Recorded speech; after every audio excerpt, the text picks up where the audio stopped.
Hi folks, this is Calc 1 Checkpoint Quiz 20.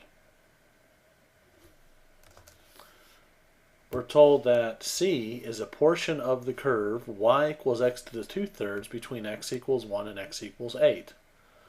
Part A, we're asked to find the length of C. So we remember that arc length, which we call S, is the integral over the curve C of the arc length differential ds. And in Calc 1, the arc length differential is 1 plus the derivative squared dx. So our y here is x to the 2/3. Our y prime then, using the power rule, is 2/3 x to the minus 1/3. So that means our ds is equal to the square root of 1 plus 2/3 x to the minus 1/3 squared dx.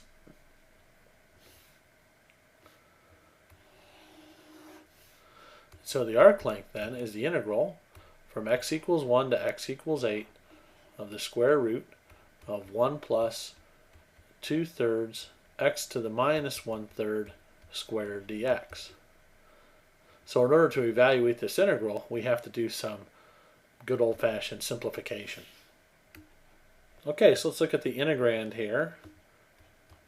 We can square the 2/3 x to the minus 1/3, and that's going to give us 4/9 x to the minus 2/3, which we can write as 1 plus 4/9 x to the 2/3. And if we choose to get a common denominator, it would be 9x to the 2/3. So I would get 9x to the 2/3 plus 4/9x to the 2/3. And the denominator there is a perfect square. So I would get the square root of 9x to the 2/3 plus 4 divided by 3 times the absolute value of x to the 1/3. But I look at where my x is running. It's running between 1 and 8. So I don't really need those absolute values. And I get the square root of 9x to the 2/3 plus 4 over 3x to the 1/3. Now if I put this back into my integral, S is then the integral from 1 to 8 of the square root of 9x to the 2/3 plus 4 over 3x to the 1/3 dx. And while at first glance this doesn't look any better, it is drastically better. Okay, so let's get ready to evaluate this integral. I'm going to pull the third out front. I'm going to take the x to the 1/3 up as x to the minus 1/3.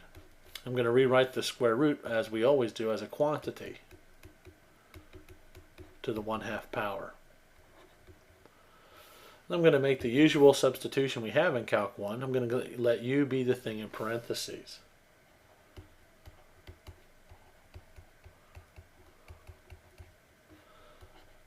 Now what do I get for my du? The 2/3 comes down to multiply the 19, and I get 6x to the minus 1/3.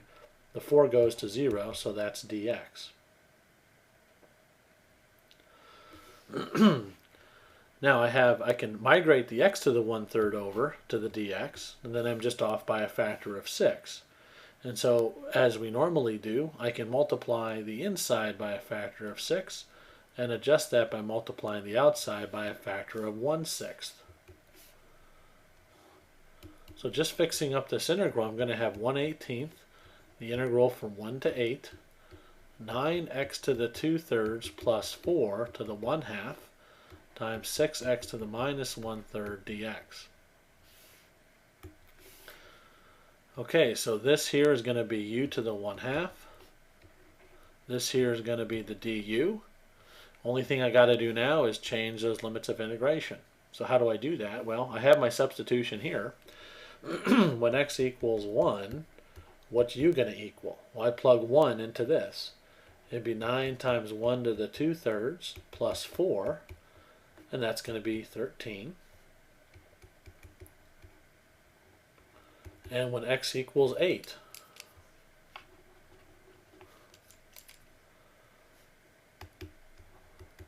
I plug 8 into this. The cube root of 8 is 2, squared is 4. 4 times 9 is 36, plus 4 is 40. So in the land of u, the integral becomes 1/18. The integral from 13 to 40, u to the 1/2 du. Okay, so I have 1/18. The antiderivative, u to the 1/2, we add 1 to the exponent and divide by the new power. So adding 1 to the exponent gives me u to the 3/2, and I'm dividing by 2/3, which is the same as, dividing by 3/2, which is the same as multiplying 2/3.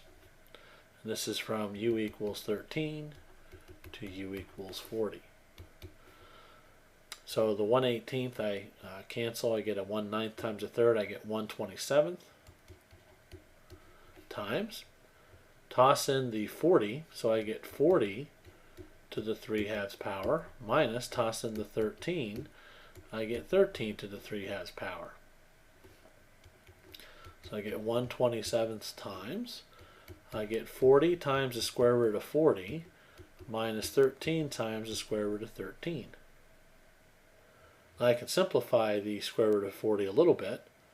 I know that that's 4 times 10. I can bring the 2 out, make that 80.